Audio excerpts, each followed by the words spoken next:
How old were you in December 41? I was 18. I had finished high school in January, and I was helping my mother take care of a small grocery store which she had purchased just a year before. If there's anybody out there who doesn't know, tell us what happened on December 7th, 41. Well, on December 7th, around 8 o'clock in the morning, Japanese airplanes bombed Pearl Harbor, which is in Hawaii, and destroyed a large number of U.S. naval ships. And we heard about it, I think it was around noontime. I was listening to a disc jockey called Al Jarvis. He was playing all the popular music of the day. And announcer interrupted the program to say that Japanese airplanes had dropped bombs on Pearl Harbor.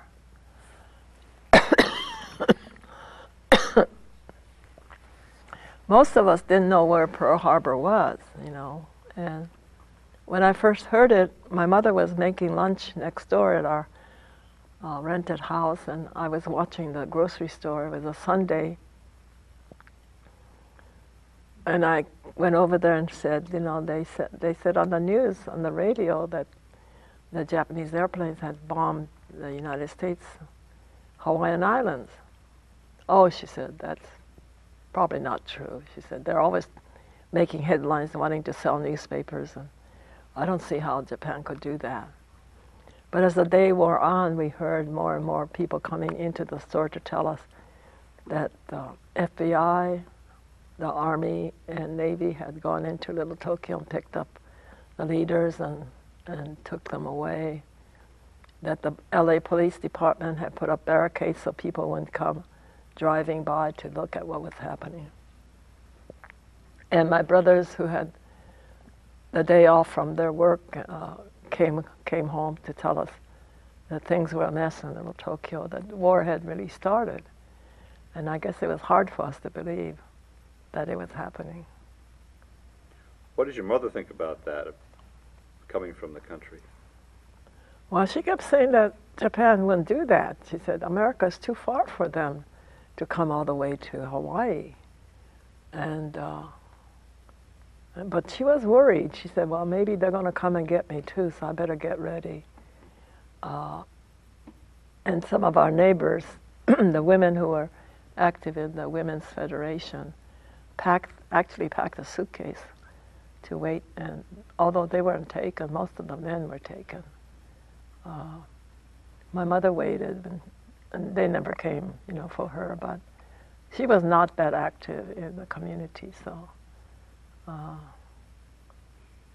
But by the time nightfall came, almost all of the leaders were arrested and gone. And Monday morning, the Japanese branch banks in Little Tokyo were closed, and people couldn't do any business. They couldn't open their stores because most of the bank accounts were in the names of the fathers, and there was no way that they could continue business.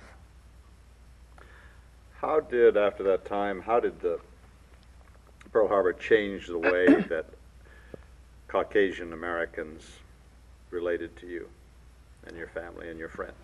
Well, we were in an area which was east of Little Tokyo, mostly Japanese Americans, Mexican Americans, and there's north of us some Chinese who were living around Chinatown.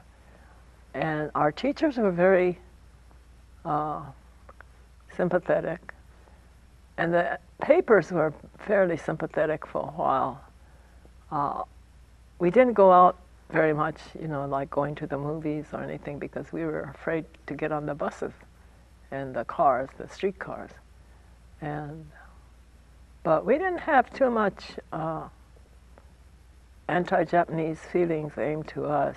We had people in the business around us who were coming to my mother's store and buying things, and they were all very sympathetic. But as time went on, the different groups, Sons and Daughters of the Golden West and American Legion, all started to campaign to get the Japanese out of California, especially California and Oregon and Washington. And I guess by February, it was pretty evident that they wanted us out of there. And the Congress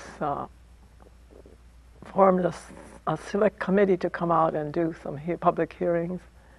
And basically they wanted to do it for the aliens, because they were now considered enemy aliens, you know, Italian, German, and Japanese on the West Coast. And so they were going to have public hearings as to what to do with these people. And eventually ended up that the recommendation was that all of us be removed on the West Coast. And originally it included Italians and Germans. But by the time that President Roosevelt signed Executive Order 9066 on February 19th, it was exclusively persons of Japanese ancestry.